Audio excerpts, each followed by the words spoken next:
Patriots, Colts with Manning, Aaron Rodgers, Drew Brees. Drew Drew Brees Brees. in 200009, they went 13-0. Vikings. I gotta say, with Like- the Vikings, but that was a Brett Favre. Brett- Okay, yeah, Brett Favre. all right, Yeah. I gotta ask you a question though. Go ahead. And this is me kind of eating my own words here as well. What do all those teams have in common besides the Carolina Panthers being 12-0?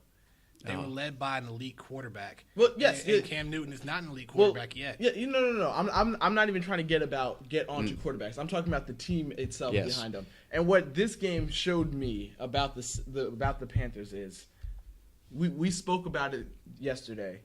The Panthers lead the league in takeaways.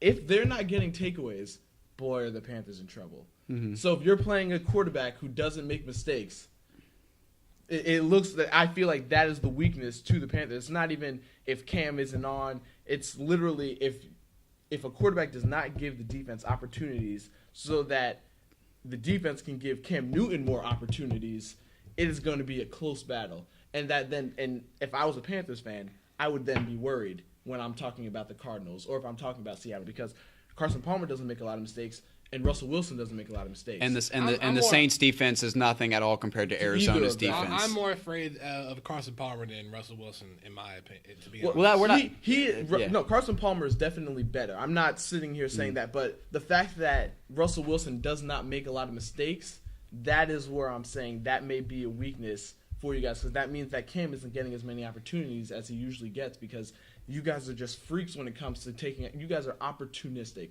You guys are freaks when it comes to that. You guys have 107 points off of turnovers. That is crazy. Yeah. So if you take away turnovers, you guys are very weak. Yeah, but you're saying it like that Carolina is just getting these takeaways over from luck. No, it's not luck. It's because they're good. Yeah, when the opportunities are given, and that's how turnovers are always created. They see an opportunity and they take it and it's a turnover. But if a quarterback doesn't give you that, if you're playing the playoffs, you're going to face a good quarterback every and week. they won't, and Well, they here's, may here's not the do thing: it. when they played each other in Seattle, Russell Wilson didn't have a lot of mistakes. Right, but that was a different. That was a got different sacked Seattle 4 team. times. That was a different. Yeah, Seattle team. right now is You completely know that's different. a different Seattle team. Yeah. That's why I'm worried about it. I'm just no. They're not leaving. And honestly, the Saints almost beat Carolina in Carolina on a backup quarterback, because we didn't turn the ball over. We turned the ball over the last drive of the game. That was a beautiful interception. That was a week 3 matchup where Cam Newton was turning the ball over early in the season, Cam but is now he's susceptible not. to turning the ball over. But now he's not though. He's But susceptible to he's getting not lit up on the showing it 1 yard right line. now. He's not. He's playing getting- better. He is. He's playing better as the season progresses. So you don't think he's gonna at all retract a little bit? You don't think he's not gonna have setbacks? I mean, if he has setbacks, I'd rather have it happen now in the last 4 games. But it's not happening now. What if it hasn't happened yet? If it doesn't happen, I've said this before. I hope we lose before the season's over because I don't want to be cocky going into the playoffs and then getting worked by a Carson Palmer or a Russell Wilson or hell, maybe even a Teddy Bridgewater if he's good. I don't know. We will definitely see. This I don't weekend want turn the tables on those certain Or teams. Aaron Rodgers for that. Yeah, I don't want to harper on it too much, but it's going to be interesting to see. As I said, it just concerns me when I'm watching it that a team with the 31st ranked defense, as long as they don't have turnovers, can really stick in the game. Or God forbid a Kirk Cousins. If Kirk beats you guys, you like that? It's coming. I have to like it. All right, but moving on to another close game. Nice in-state New Jersey battle. The New Jersey Jets and the New Jersey Giants. Yeah, I said it. New Jersey Jets and New Jersey Giants. Shots fired. Is that because of how bad they are? No, because they reside in New Jersey, and I refuse to call them New York and the New York teams. Because New York's actually, because when they're in New York, they're actually good, and both of these teams are bad. Exactly. That's why you call them. That's what I was talking about. So New Jersey Jets, New Jersey Giants, 23-20. Break down this game. Went into overtime. I thought it was a pretty good game. I thought it was a very good game. So break it down for me, Danny. Ryan Fitzpatrick had a good game at the end of the day. I mean, for goodness sakes, he almost threw for 400 yards and 2 touchdowns. Only got sacked 3 times. He didn't make any mistakes. Eli Manning, I think that they were just a first half team because all the points they scored was in the second quarter, and then the second half they couldn't do anything. The Jets defense held them. Now, of course, they missed the field goal kicker kicked it wide left in overtime to lose the game instead of tying it up. All in all, the Jets got lucky. I don't see the Jets as a playoff team, even though they are currently sitting in that spot, I believe. In that sixth spot, but they're going to lose that spot because I can't believe in Ryan Fitzpatrick for so long. He, a broken clock is right twice a day. That's right. So you see Ryan Fitzpatrick throw for 390 yards. You don't really see that often.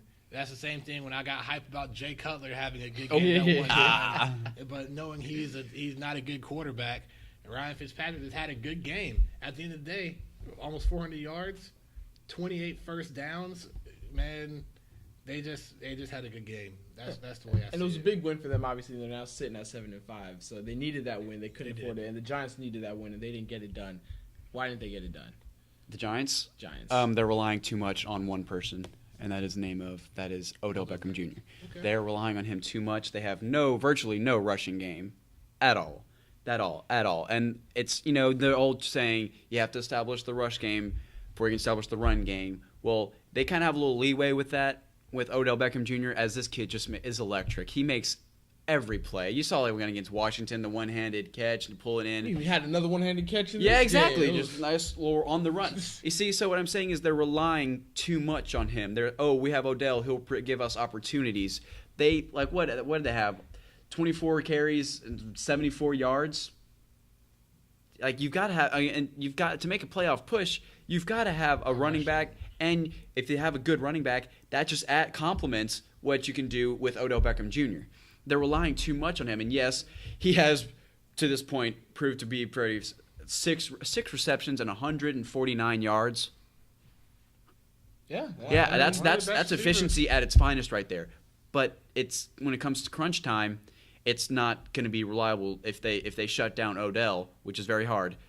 If you can't do anything on the ground. They didn't have Darrelle Revis playing this game, did he? Did they? I'm not sure. This game? I mean, that's the only reason I can see Odell Beckham Jr. having the game that he had, because he didn't play. Yeah. That's probably one of the reasons why Odell had the game that he had. I mean, he still had the one-handed catch. So you're saying you don't think Revis could? You think Revis would have locked down Odell? I don't think he would have had 150 receiving yards. He may have had half of that, but I still would have said he had 100 because a kid just can't. I mean, can't he had the 72-yard touchdown pass, and that was really it. I think if Darrelle Revis was playing him, he would have had half of the numbers he had now. But you see, on the Jets side of it, they have Brandon Marshall and Eric Decker. Those are two receivers they can go to. Both had 100 yards, and Brandon Marshall with a touchdown. That's because, like I said, Ryan Fitzpatrick just had a good game. That's not going to happen every week. Well, I know, but still, Brandon Marshall's not exactly. He's a good deep target. He's a big guy. We all know he's a very good receiver. And so is Eric Decker, who's proven himself to have a pretty good year at this point. He's a very good number 2. Yeah, exactly. Behind a compliments, like I said, Brandon Marshall. Yes. And then, yes, they didn't have a lot more rushing yards, but they're getting more out of Chris Ivory than what the Giants are getting out of Orleans, Darkwa, Andre Williams, Rashad Jennings, Shane Vereen, each under 25 yards. It's something. Chris Ivory gave you a long of 20 yards. He's given some sort of explosive ability that makes the defense worry a little more about him, which then opens up Eric Decker and Brandon Marshall. So, yeah, Ryan Fitzpatrick did have one of those really good games, but still, they've got good offensive weapons, more so than just Odell Beckham Jr. That's it. So, that's just my take on it. I mean, that's fair enough. When I watched this game, I sat there and what kills me is every time that I root for the Giants, they lose. Yeah. And when I root for them to lose, they win. So I can't stand the Giants. All I wanted them to do was help the Bills out, give them a loss, put the Bills up where they belong, and let's keep it moving. They didn't get the job done. Jets come away with a squeaker. And what I thought was really shocking was, I don't know if you guys saw the delayed game that Odell Beckham decided to do. I don't know what he was thinking when he kicked the ball. As soon as I saw it, I was just shocked. I just stared at the screen. I was like, does he realize what he just did? Why would you kick the ball? Immediately I knew that was a delay of game. But I honestly think that the Giants just didn't execute how they were supposed to execute. You couldn't get a bigger opportunity without Revis in the game to capitalize and get things done. They didn't get it done. Eli Manning did not get things done. I mean, I get it. Both teams were home. Home field advantage. Were on the road, but it was a home game. You know. So I get it. But honestly, the Giants, they let the ball drop in this one. Now they have themselves stuck in a situation they shouldn't be stuck in the first place. But going on from an in-state rivalry to a division rivalry, Falcons, Bucks. Bucks still putting in work. The Falcons. The good old Atlanta Falcons. This guy, Jameis Winston, is proving to me that he is the solution for Tampa Bay long term. So you're saying he's a franchise quarterback? I don't see why not. I think he could. I think he could. It wasn't far-fetched when I said that yesterday. What? I said yesterday on the preview show that Jameis Winston could possibly be a long-term franchise quarterback. I didn't disagree with disagree with the possibility. I never disagreed with that. But when you say franchise quarterback, I said we don't want to jump the gun because we've jumped the gun before on RG3, and he was the MVP, and then now look where he is, and now look where Kirk Cousins is. That's because he got hurt. So yeah, but RG3 got hurt, but he didn't get hurt until the next season. But even with that said, he still hasn't played up to his first year. He's never been as well as he was in his first year. So that's why I said I don't want to jump the gun on it. The reason I'm slightly jumping the gun on this is because what we're seeing is different. Jameis Winston's helping the team differently than RG3 did. RG3 had on average, he would have a lot of passing yards, a couple touchdowns a game. But what Jameis Winston is doing is being a more definite leader of the team. He's stepping up when they need him. The 3rd and 19, they're down by, I think, 3. That was the game-winning drive. Yeah, game-winning drive. Game-winning drive. 3rd and 19, pocket collapses. Winston escapes a sack. He's running, and he's about 12 yards. He's hit. 2 guys bring him down. But they don't bring him down. I think he might have fumbled the ball a little bit, but he scoops it back up, winds on top of the Falcons defender, and picks it off, rolls off the tackle, gains another 10 yards, and on a 3rd and 19 runs for 23 yards.